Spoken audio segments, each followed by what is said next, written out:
My name's Marlin. Not a name you hear often these days, I know. It used to belong to someone who smiled more, someone who believed in quiet mornings and shared grocery lists, someone who used to hum while mowing the lawn. That version of me disappeared the day my wife, Clarissa, said she didn't want to be my wife anymore. She told me while folding laundry. I was in the kitchen reheating leftover lentil stew, Thursday night stuff. I remember hearing the dryer buzz, then her steps, then silence, and then the gentle, almost surgical voice cutting through the stillness. I think we should separate. Not talk, not work on things, just separate. She said it so softly, like she was afraid of waking something in me. But I didn't yell, didn't ask why. I just stood there staring at the blinking microwave light like it could offer me a better explanation than the woman who shared my bed for 23 years. I didn't even realize I was nodding until she walked out of the room. And you might think that's where the heartbreak started. But it wasn't. Started later when I realized she didn't look back. Clarissa and I weren't dramatic people. We didn't slam doors or throw plates. We were that couple that others described as solid. You know, the kind of marriage that blends into the background because nothing looks broken. But maybe that's the problem. Maybe she mistook peace for boredom. Or maybe I was just too invisible for too long. What hurts most isn't that she left. It's that she planned it. I saw it in the small things once I knew to look. The extra effort she put into her outfits when going out with coworkers, the way she stopped asking me about my day, the new passwords on her phone. The little kindnesses that used to be automatic between us slowly disappeared, one by one. 1,000 tiny goodbyes I ignored. And yet, when she finally said the words, I didn't ask for a reason. I didn't beg her to stay. I didn't fight. I just let her go because, deep down, I think I already knew I'd lost her long before that laundry basket hit the table. What I didn't know, what she didn't know, was what that silence for me really meant. It wasn't surrender. It was the beginning of something she never expected. The first night after she left wasn't what I expected. You'd think the silence would feel like peace, a clean slate, maybe even relief. But it wasn't quiet. It was loud. Every room echoed. The house still smelled like her shampoo, her vanilla candles. Even the couch cushions were dented in the exact places she used to sit, like they hadn't accepted she was gone either. I walked from room to room like I'd lost something. Not a person, but direction, a sense of place. Her closet door was ajar, just slightly enough for me to see the empty hangers swinging like they were confused about why their weight had vanished. She didn't even take all her things. That's what hit me next. She left her favorite mug, the little ceramic one with the faded cartoon fox, the one she drank tea from when she had headaches. She left a blanket she always complained I hogged. She even left the wedding photo on her nightstand. That's what broke me. Not the leaving, the half-leaving. It felt like a test or, worse, like I wasn't worth a clean break. Just a backup plan. Maybe something to return to if the future didn't turn out shiny enough. But she underestimated me because I wasn't standing still anymore. The days that followed were strange. People at work noticed before I said anything. You look different, Marlin. One guy even said I seemed lighter, like I'd lost weight. Not physically, but emotionally. I didn't know what to make of that. I hadn't told anyone yet. I didn't need sympathy. I didn't need advice. I needed space. And strangely enough, for the first time in years, I finally had it. I cleaned the garage top to bottom, not because it needed it, but because I needed the distraction. I found old receipts from our trip to Maine, a ticket stub from a concert we left halfway through because she got bored. Even then, she always had one foot out the door, didn't she? But that second Saturday, that's when something shifted. She texted me. Not a paragraph, not an explanation. Just one line. Did you eat? 3 words. As if we were still married. As if that was her role to ask, to care. But it rang hollow, like someone trying to keep a conversation going with a stranger they used to love. I stared at the message for 10 minutes and didn't reply. Not because I was angry, but because I was finally realizing how long I'd been living on scraps of affection. She didn't follow up.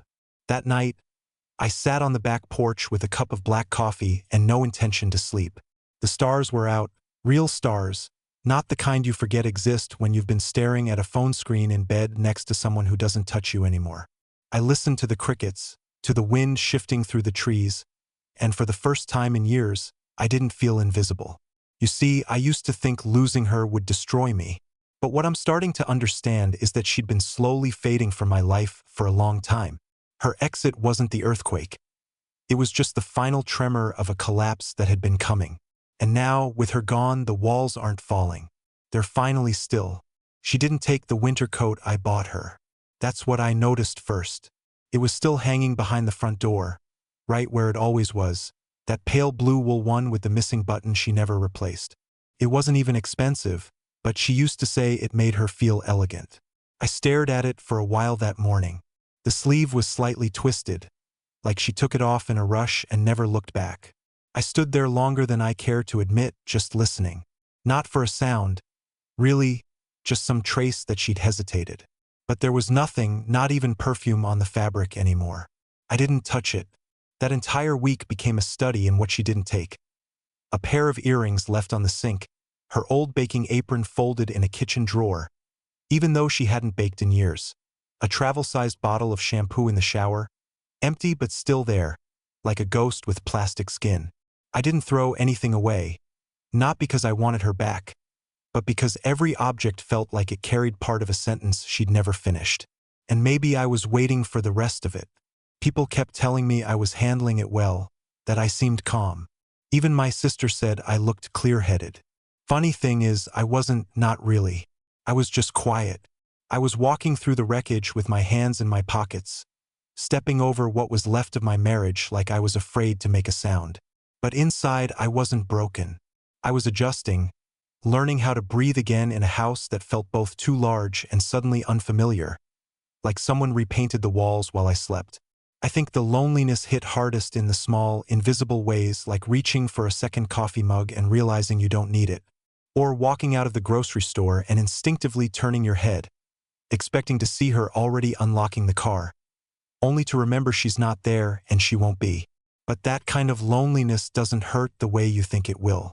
It doesn't stab. It dissolves. Slowly, you start to forget what it felt like to be asked how your day was. You forget the sound of your own voice saying, "I love you," without hesitation. It all fades like breath on a mirror. And what's left behind? Something like silence, but deeper, heavier. And yet, somewhere in all of that, I was beginning to feel light. Not happy, not hopeful, but unburdened. I didn't realize how much of myself I'd been shelving for her comfort. How many conversations I didn't start because she looked tired. How many jokes I swallowed because she didn't laugh at the last one. How many times I agreed just to avoid the rolling eyes or the flat, irritated sigh. And now, for the first time in over 2 decades, I was waking up and not having to explain my moods, not having to perform, not having to shrink. She had left thinking I would crumble. I know that now, that she expected resistance, maybe even begging, maybe a tearful "please don't go." But instead, all she got was a nod and a half-empty house she assumed she could revisit later if things didn't go the way she imagined. But the thing about empty spaces is they fill. Sometimes with light, sometimes with truth, and sometimes with a version of yourself you thought you'd lost long ago. I was still grieving, of course I was, but it wasn't her I missed. It was me. Something shifted in the air a few days later. Not outside, not in the weather. In me. I couldn't explain it at the time, and maybe I still can't. But I remember standing barefoot on the hardwood floor, staring out the window, coffee cooling in my hand, and realizing I hadn't thought about her face all morning. Not in the shower, not while feeding the dog, not even when I passed the framed photo on the hallway wall, the one I always used to glance at instinctively, almost like a checkpoint. It was like my body had stopped checking if she was still in the room. I didn't take the photo down, but I didn't look at it either. Instead, I walked into the garage, where I hadn't stepped in months. It smelled like old paint and dust and faint motor oil, the scent of things left unfinished. I pulled the string for the light. It buzzed for a second, then flickered on. There, behind a stack of unopened boxes, was the canvas. One I bought years ago, back when I thought I might try painting. I never opened it. Not because I didn't have time, that was the lie I told myself. The truth? She thought it was silly, called it your little art fantasy. So I stopped wanting it. Funny how we shelf entire parts of ourselves because of one glance, one smirk, one comment delivered like it meant nothing, but it lands like a verdict. And then we live by it quietly, until the person who said it walks away and we're left with the empty courtroom. But this time, I dragged the canvas out, wiped the dust, laid it flat on the table. I didn't know what I was going to paint. I didn't care. It wasn't about making something beautiful. It was about making something at all. That night, the silence in the house didn't feel hostile. It felt earned. But the strangest part? Around 9, my phone lit up. Unknown number. Not spam, not a telemarketer. I knew the pattern of her new digits the moment they appeared. I didn't answer. I watched it ring, then stop, then vibrate again 30 seconds later, this time with a message. "Can I get a few things I forgot?" That's what she said. No greeting. No, hope you're okay. Just a logistical request. Polite, casual, practiced. Like she was sending a text to the dry cleaner. I didn't respond. Not because I was angry, I wasn't, but because I no longer felt obligated to make her comfort my responsibility. An hour later, another message came in. "I didn't expect you to be so okay." That one sat differently. It wasn't about the stuff anymore.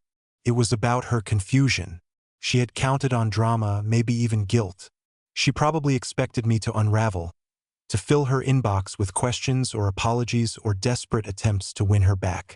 But when none of that came, when the silence between us grew and she realized I wasn't waiting at the door with pain in my eyes, that's when the doubt crept in. Not in me, in her. And that's when I started to feel it. Not revenge, not satisfaction, but clarity. A kind of quiet power I hadn't known I was allowed to have. Not because I won. There is no winning in a story like this, but because she walked away assuming I'd fall apart without her. And instead, I began finding the parts of myself I'd forgotten I had. It was late, sometime after midnight, one of those hours where everything in the house feels heavier, even the air. I was sitting in the living room, no TV, no music, just the clock ticking in the hallway. Steady, almost too steady. There used to be her voice layered over it, her footsteps, the clink of ice in a glass, the soft rustle of her pages turning in bed. Now it was just me and the sound of something not missing, something done. People talk about emptiness like it's a bad thing, like it's this howling vacuum you have to fill with noise, people, distractions. But there's another kind of emptiness. The kind that's clean. The kind that makes room for a person to exhale without bracing for criticism. It was in that stillness, somewhere between one blink and the next, that I realized the absence wasn't hers anymore. It was mine. She didn't leave a hole in my life. She left a space. And spaces, they can be built into something. I got up from the couch. My feet moved without asking permission, like they knew where to go. I opened the hallway closet and pulled out the old quilt my mother made for us. The one Clarissa never liked. "Too dated," she'd said. She used to roll her eyes every time I brought it out in winter. I unfolded it anyway, laid it over the couch, sat back down, and just sat there, covered in something made by someone who never once made me feel small. That mattered. The next morning I woke up early. Didn't mean to, I just did. Sunlight cutting across the wooden floor, birds doing their usual morning chaos out back. I didn't reach for my phone. I didn't check for messages. That hunger, that hope that someone might have reached out overnight, it was gone. I didn't even notice it at first. It was just quiet, and it felt okay. I made breakfast for one. Scrambled eggs, half a grapefruit, black coffee. Sat at the table instead of the couch. No distractions, just me chewing slowly, tasting every bite. It was ridiculous how unfamiliar that felt, like I was relearning how to eat without performing, without playing the role of husband, just being a man with a plate and an appetite and nothing to prove. She texted again later that day, a photo of a plant. No caption, just a picture of a succulent she'd left in the kitchen window. It had grown taller. That was it. Not a joke, not a memory, just something alive she used to water. I stared at it for a while, then deleted it. Not because I was bitter, but because she kept looking for ways to make herself present in a house she'd walked away from. The strange, how someone can spend years shrinking parts of you, little by little. Not with cruelty, but with indifference until one day the best thing they ever do for you is leave. And the most surprising thing you discover is that it didn't break you. It unwrapped you, bit by bit, quietly, without ceremony. Just enough that one morning you catch your own reflection brushing your teeth and think, there he is. There's the man I haven't seen in a long time. And you nod to him almost like you're apologizing for losing touch, because deep down he never left. He was just waiting for the noise to stop. There's a moment, and it doesn't come with warning, where the balance tips. You don't notice it right away. It doesn't announce itself.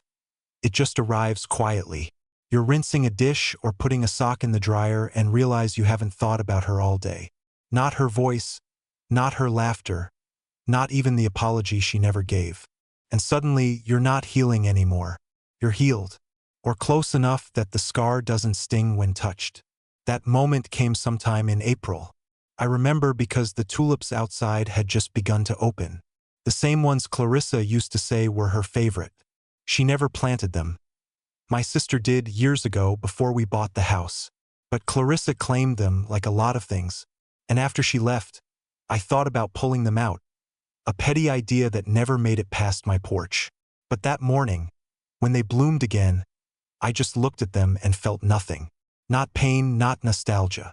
Just color. And then came the call. Not a text this time. Not a vague emoji or a photo of some object she'd forgotten. A real call. Her name lit up on the screen like a word I used to believe in. I didn't answer. I didn't decline it either. I just let it ring, watching each vibration as if the phone might say something she couldn't. She called again 3 hours later, then again the next day. Eventually, she left a voicemail. Her voice sounded different, slower, like she was choosing her words from a shelf that used to be fully stocked but had been picked over too many times. She asked if I was okay, said she drove by the house and noticed I'd painted the front steps. I had a deep slate gray. She always hated that color. She mentioned the porch light, how it had a new bulb, asked about the dog. Then she paused, and for a moment, all that was left was breathing. And then, quietly, she asked if I was seeing anyone. I didn't call back. Not because I wanted her to suffer, not out of pride, but because I had no answer for her that wouldn't feel like a door slamming shut. She had made her choice, not just the day she left, but long before. When she stopped listening, when she let our conversations become calendar reminders, when she began editing herself less and correcting me more. She'd been emotionally clocking out for years. I was just the last one to notice. And now, hearing her voice again, hesitant and unsure, I didn't feel bitter. I felt untethered, like I was finally standing on ground that wasn't shifting beneath me. Later that week, she emailed. It was longer than I expected. No subject line, just a flood of paragraphs written late at night, judging by the timestamp. She said she missed the smell of my coffee in the mornings. Said she couldn't sleep with silence anymore. Not the kind I used to offer, but the kind that answers back with nothing. Said the man she thought she'd start over with, it turned out, was charming only when things were easy. That he had no patience for stillness, no curiosity for real conversation. That he didn't ask about her dreams. And in one sentence, just one, she said something I didn't expect. You made me feel safe, and I mistook that for boring. I didn't reply because I wasn't that man anymore. I wasn't the soft rug she could walk back over. I wasn't a safe place waiting with the porch light on. She had driven away from all of that, tail lights glowing with confidence, convinced she'd find something better. And now she was circling back, only to realize that I wasn't waiting in the driveway anymore. She hadn't just lost a husband. She'd lost a version of herself that only existed when I was loving her. And that was never coming back. The sound that morning wasn't anything special, just birds. Somewhere across the street, a car started and paused twice, like it was deciding if it really needed to leave. Light pushed in through the curtains the way it always did, painting the wall in that muted gold no one ever mentions in conversations about favorite colors. There was dust in the air, caught mid-float, dancing in that way only morning can catch. That was it. The whole moment. No text, no news, no change. But I felt it. I was done carrying her name around like a bruise I'd gotten used to pressing. There was a pair of her earrings still in the drawer near the sink. Not valuable ones, just those small matte metal ones she always wore with turtlenecks. I don't know why I never tossed them out before. Maybe I was waiting for her to come for them. Or maybe, in some unconscious part of me, I was keeping a breadcrumb trail back to a past that no longer fit. But today, without fanfare, I took them out of the drawer, walked them to the trash, and dropped them in. Not because I was angry, but because I wasn't hers anymore. And that, I think, was the real twist, the one she never expected. She imagined I'd grieve like she was a home that burned down. But I hadn't lost a home. I just walked out of a room where I was no longer welcome. And now the hallway ahead wasn't dark. It was open, wide open. No map, no walls, just air. I went to the hardware store that afternoon. No real reason. I didn't need anything urgent, but the guy behind the counter asked if I needed help, and I found myself talking about replacing some cabinet handles, something I'd been putting off for months. We ended up talking about finishes, grips, design. I didn't notice until halfway through the conversation that I hadn't said her name once. Not in reference, not in habit. It was like my mouth had finally stopped tracing her silhouette. Later, while walking back to the car, I passed a florist setting up a sidewalk display. Yellow tulips, bright, open. She used to claim they were her favorite, though she never once bought them for herself. That was always left to me. And yet, as I passed them now, they didn't feel like hers at all. They looked like flowers again, unclaimed. I bought a few, put them on my dining table in a chipped white pitcher.